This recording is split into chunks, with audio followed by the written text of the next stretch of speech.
All right, people, what is going on? Back with another video, and today this is going to be the Atlanta Falcons Carolina Panthers post game. Falcons drop to the Carolina Panthers 19-13, and there's a lot of surprises with this game. I'm actually, I was taken for a loop in a couple things. We'll talk about that. Also, we'll see what this means going forward for the Falcons, and just see what happens. But before I get into that, I want to talk about Calvin Ridley. He posted this up on his Twitter at 3:30 p.m. Eastern. I want to talk about this really quick. I'm gonna read what he said. He said, "These past few weeks have been very challenging. As much as I like to be on the field competing with my teammates, I need to step away from football at this time and focus on my mental well-being. This will help me be the best version of myself now and in the future.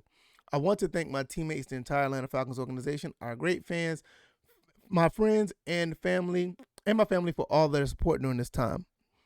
Mental health is real, everybody. It is. It's very real. And you just don't know what people are going through. And one thing about it, when a lot of people talk about mental health, they kind of like don't talk about it. It's a lot of hands off with it. But one thing about mental health, what I will say is, it's tough to talk about it, but at the same time, it's actually easy to talk about it. We need to find a way to basically just be a little bit open about dealing with things. And I'm not talking about the person who's going through it. I'm just talking about people who just want to talk about it before they go through it, because there's a lot behind that. But it's not under the umbrella of this channel or my other channel, so maybe one day I'll talk about that. Welcome to the First and Frame Rate Show. I am VF Baller, and over here we talk about Atlanta Falcons football and Georgia Southern football.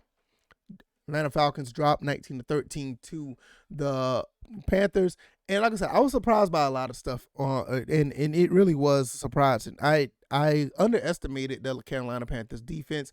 I really did, and I'm going to pay for that. I will. I should have known better. I know that they were good, but I honestly thought our offense was a little bit better. We was going to be able to move the ball and do what we have to do against this team. They held us to 13 points. Highly surprised at that.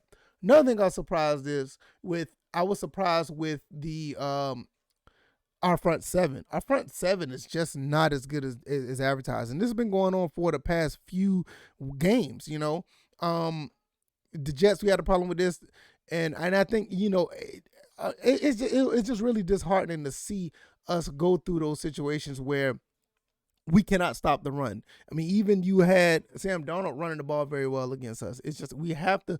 That's something that has to change, because when you look at Dean Pease's defense, he wants to get pressure up front with the front seven, and the front seven is not doing what they have to do. Dante Fowler, missing him is pretty big. Deion Jones was the offensive player. Was defensive player of the week last week, and now he was a little shaky. Chuba Hubbard was running circles around him for the most part. The secondary, though, has played pretty well. I like what Eric Harris did, laid a hit on Roby. I can't remember his name. Anderson? Yeah, Anderson. Laid it on, did pretty good. AJ Terrell's played pretty good. Coverage was fine. The passing game for the Panthers was not the issue. It was the running game. And the front seven just let it loose, on our defense. They just ran through us. And it's something that we need to address. Unfortunately, I think that we're probably going to address that at the end of the season, once, the draft and all the other stuff. It's going to be a lot of moving and shaking, a lot of guys on one-year deals. So it's still a work in progress. This entire regime, it's the first year, it's a work in progress. I'm still not ready to give up on the season. I still think we're going to have success. Do I think we're going to go to the Super Bowl? No, I don't think so. I still think that we can be above 500 team. Right now we're at 3-4, and we're going to play the Saints next. The Saints have a different defense than the Panthers. I think their front seven is not as stout. They are pretty good, but I don't think they're as athletic as the Panthers. So we should have some, results there. Now, what I will say, Matt Ryan and Kyle Pitts, Younghoe Koo. Man, I'm gonna tell you, I knew this game was pretty much over when Matt Ryan threw that ball to Kyle Pitts and he dropped that ball on the sideline, and right behind that, Younghoe Koo missed that field goal. When that happened, I was like, okay, this is just not the day for the Falcons. Those two things, I was done. When those two things happened, That was it. Because even as a rookie, you got to catch that ball. That ball hit you in the hands and chest. You got to catch that ball. You know what I mean? It just got to happen. And Younghoe Koo, you miss a field goal after making like 16, 15 straight. What are we doing?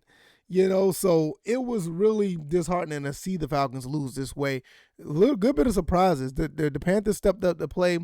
I did not see that coming at all. I did not see that. Um, Even when like I said, I'm just at a loss of words because like even when Sam Darnold wasn't clicking with the passing game, I mean the running game started to step up. Matt Ryan, even though he had an injury to his hand, it didn't really affect much. It was just that at the end of the game, it just seemed like he wasn't stepping in any throws. And none of the throws he was stepping into, and he got away with one with Tajay Shot, but that second one when Stephon Gilmore picked it off, you clearly saw that Matt Ryan just threw that ball. I don't know, because he was pressured, he felt pressure, whatever the case may be, but there was not any type of significance in accuracy or any power behind that throw. He just lofted up there. And therefore, what happened was he ended up throwing an interception. They kneeled down, and that was the end of the game. 3-4, the Falcons are now, and they're going to be moving over to play the Saints next, and we'll talk about that down the road. There's some rumblings about a lot of things going on within, Georgia Southern football. I think it's all fake news, but I'm going to keep my eye on it because if it happens, I'm going to be talking about it. Also, when it comes to the Falcons, we're going to talk about the progression or lack thereof progression with the rest of this team going forward because right now we're 7 games in, got 10 more left, got to find something to do to turn this around. It's not that big of a deal, I'll say, because we're just 1 game under 500, and with the rest of the NFC the way it looks, we're in the middle of the pack for the most part, but we got to step it up because there's a lot of mistakes on the team that needs to be fixed, and it needs to be fixed sooner rather than later. If you like this video, hit the like button, share this video, let people know what I'm doing over here. Shout out to Calvin Ridley, man. Whatever you're going through, we're going to continue to support you. Hopefully that, everything will turn around for you and you'll be back on the field with us.